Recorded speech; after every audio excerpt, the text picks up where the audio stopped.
سبيل الدموع سبيل مريح تنهدى يا شروع اللہ کا نام لے کر جو بڑا مہربان اور نہایت رحم کرنے والا ہے۔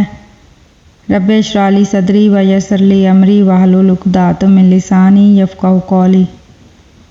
ناظرین، آج کی ویڈیو میں ہم سورۃ البقرہ کی آیت نمبر 131 ٹو آیت نمبر 140 ترجمہ اور تفسیر بیان کریں گے، اور ویڈیو میں آگے بڑھنے سے پہلے آپ سے گزارش ہے کہ چینل کو سبسکرائب کریں، شیئر کریں اور بیل کے بٹن پر پریس کریں تاکہ اگلی ہر نئی ویڈیو آپ تک آسانی سے آ سکے۔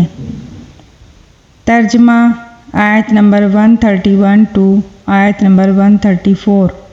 جب ان کے پروردگار نے ان سے کہا کہ سر تسلیم خم کر دو تو وہ فوراً بولے، میں نے رب العالمین کے ہر حکم کے آگے سر جھکا دیا۔ اور اسی بات کی ابراہیم نے اپنے بیٹوں کو وصیت کی اور یعقوب نے بھی اپنے بیٹوں کو کہ اے میرے بیٹو، اللہ نے یہ دین تمہارے لیے منتخب فرما لیا ہے، لہٰذا تمہیں موت بھی آئے تو اس حالت میں آئے کہ تم مسلم ہو۔ کیا اس وقت تم خود موجود تھے جب یعقوب کی موت کا وقت آیا تھا، جب انہوں نے اپنے بیٹوں سے کہا تھا کہ تم میرے بعد کس کی عبادت کرو گے؟ ان سب نے کہا تھا کہ ہم اسی ایک خدا کی عبادت کریں گے جو آپ کا معبود ہے اور آپ کے باپ داداؤں ابراہیم، اسماعیل اور اسحاق کا معبود ہے، اور ہم صرف اسی کے فرما بردار ہیں۔ وہ ایک امت تھی جو گزر گئی، جو کچھ انہوں نے کمایا وہ ان کا ہے اور جو کچھ تم نے کمایا وہ تمہارا ہے، اور تم سے یہ نہیں پوچھا جائے گا کہ وہ کیا عمل کرتے تھے۔ تفسیر۔ یہاں سر تسلیم خم کرنے کے لیے قرآن کریم نے اسلام کا لفظ استعمال فرمایا ہے، جس کے لفظی معنی سر جھکانے اور کسی کے مکمل تابع فرمان ہو جانے کے ہیں۔ ہمارے دین کا نام بھی اسلام اسی لیے رکھا گیا ہے کہ اس کا تقاضا یہ ہے کہ انسان اپنے ہر قول و فعل میں اللہ تعالیٰ ہی کا تابع دار بنے۔ حضرت ابراہیم علیہ السلام چونکہ شروع ہی سے مومن تھے، اسی لیے یہاں اللہ تعالیٰ کا مقصد ان کو ایمان لانے کی تلقین کرنا نہیں تھا، اسی لیے یہاں اس لفظ کا ترجمہ اسلام لانے سے نہیں کیا گیا۔ البتہ اگلی آیت میں حضرت ابراہیم علیہ السلام کی جو وصیت اپنی اولاد کے لیے مذکور ہے، وہاں اسلام کے مفہوم میں دونوں باتیں داخل ہیں، دین برحق پر ایمان رکھنا بھی اور اس کے بعد اللہ کے حکم کی تابع داری بھی، اس لیے وہاں لفظ مسلم ہی استعمال کیا گیا ہے۔ بعض یہودیوں نے کہا تھا کہ حضرت یعقوب اسرائیل علیہ السلام نے اپنے انتقال کے وقت اپنے بیٹوں کو وصیت کی تھی کہ وہ یہودیت کے دین پر رہیں۔ یہ آیت اس کا جواب ہے۔ اس آیت کو سورہ ال عمران کی آیت 65 کے ساتھ ملا کر پڑھا جائے تو بات اور زیادہ واضح ہو جاتی ہے۔ ترجمہ آیت نمبر 135 ٹو آیت نمبر 138۔ اور یہودی اور عیسائی مسلمانوں سے کہتے ہیں کہ تم یہودی یا عیسائی ہو جاؤ، راہ راست پر آ جاؤ گے۔ کہہ دو کہ نہیں، بلکہ ہم تو ابراہیم کے دین کی پیروی کریں گے جو ٹھیک ٹھیک سیدھی راہ پر تھے۔ وہ ان لوگوں میں سے نہ تھے جو اللہ کے ساتھ کسی کو شریک ٹھہراتے ہیں۔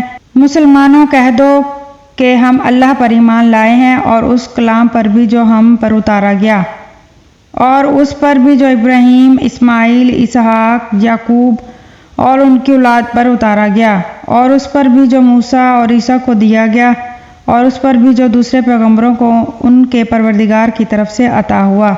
ہم ان پیغمبروں کے درمیان کوئی تفریق نہیں کرتے اور ہم اسی ایک خدا کے تابع فرمان ہیں۔ اس کے بعد اگر یہ لوگ بھی اسی طرح ایمان لے آئیں جیسے تم ایمان لائے ہو تو یہ راہ راست پر آ جائیں گے، اور اگر یہ منہ موڑ لیں تو در حقیقت وہ دشمنی میں پڑ گئے۔ اب اللہ تمہاری حمایت میں عنقریب ان سے نمٹ لے گا، اور وہ ہر بات سننے والا، ہر بات جاننے والا ہے۔ اے مسلمانوں، کہہ دو کہ ہم پر تو اللہ نے اپنا رنگ چڑھا دیا ہے، اور کون ہے جو اللہ سے بہتر رنگ چڑھائے، اور ہم صرف اسی کی عبادت کرتے ہیں۔ تفسیر۔ اس میں عیسائیوں کی رسم بپتسمہ کی طرف اشارہ کیا گیا ہے، جسے استباغ یعنی رنگ چڑھانا بھی کہا جاتا ہے۔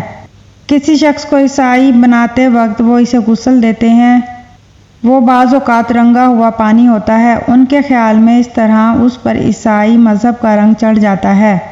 یہ بپتسمہ پیدا ہونے والے بچوں کو بھی دیا جاتا ہے، کیونکہ ان کے عقیدے کے مطابق ہر بچہ ماں کے پیٹ سے گناہگار پیدا ہوتا ہے، کیونکہ ان کے عقیدے کے مطابق ہر بچہ ماں کے پیٹ سے گناہگار پیدا ہوتا ہے اور جب تک وہ بپتسمہ نہ لے گناہگار رہتا ہے اور یسوع مسیح کے کفارے کا حقدار نہیں ہوتا۔ قرآن کریم کا ارشاد ہے کہ اس بے سروپا خیال کی کوئی حقیقت نہیں۔ رنگ چڑھانا ہے تو اللہ کا رنگ چڑھاؤ جو توحید خالص کا رنگ ہے۔ ترجمہ آیت نمبر 139 ٹو آیت نمبر 140۔ کہہ دو کہ کیا تم ہم سے اللہ کے بارے میں حجت کرتے ہو حالانکہ وہ ہمارا بھی پروردگار ہے اور تمہارا بھی۔ یہ اور بات ہے کہ ہمارے اعمال ہمارے لیے ہیں اور تمہارے عمل تمہارے لیے، اور ہم نے تو اپنی بندگی اسی کے لیے خالص کر لی ہے۔ بھلا کیا تم یہ کہتے ہو کہ ابراہیم، اسماعیل، اسحاق، یعقوب اور ان کی اولادیں یہودی یا نصرانی تھیں؟ مسلمانوں ان سے کہو کیا تم زیادہ جانتے ہو یا اللہ؟ اور اس شخص سے بڑا ظالم کون ہوگا جو ایسی شہادت کو چھپائے جو اس کے پاس اللہ کی طرف سے پہنچی ہو؟ جو کچھ تم کرتے ہو اللہ اس سے بے خبر نہیں ہے۔ تفسیر یعنی یہ حقیقت دراصل ان کو بھی معلوم ہے کہ یہ تمام انبیاء کرام توحید خالص کا درس دیتے رہے ہیں اور ان بے بنیاد عقیدوں سے انبیاء کرام کا کوئی تعلق نہیں ہے۔ خود ان کی کتابوں میں یہ حقیقت واضح طور پر لکھی ہوئی موجود ہے اور ان میں نبی آخر الزماں صلی اللہ علیہ وآلہ وسلم کی بشارتیں بھی موجود ہیں جو ان کے پاس اللہ تعالیٰ کی طرف سے آئی ہوئی شہادت کا درجہ رکھتی ہیں، مگر یہ ظالم ان کو چھپائے بیٹھے ہیں۔ اللہ پاک سے دعا ہے کہ اللہ پاک قرآن پاک کے نور سے ہمارے دلوں ہمارے گھروں کو روشن کرے اور ہمیں اسے پڑھنے، اس کو سمجھنے اور اس پر عمل کرنے کی توفیق دے۔ آمین ثم آمین۔ جزاک اللہ خیر۔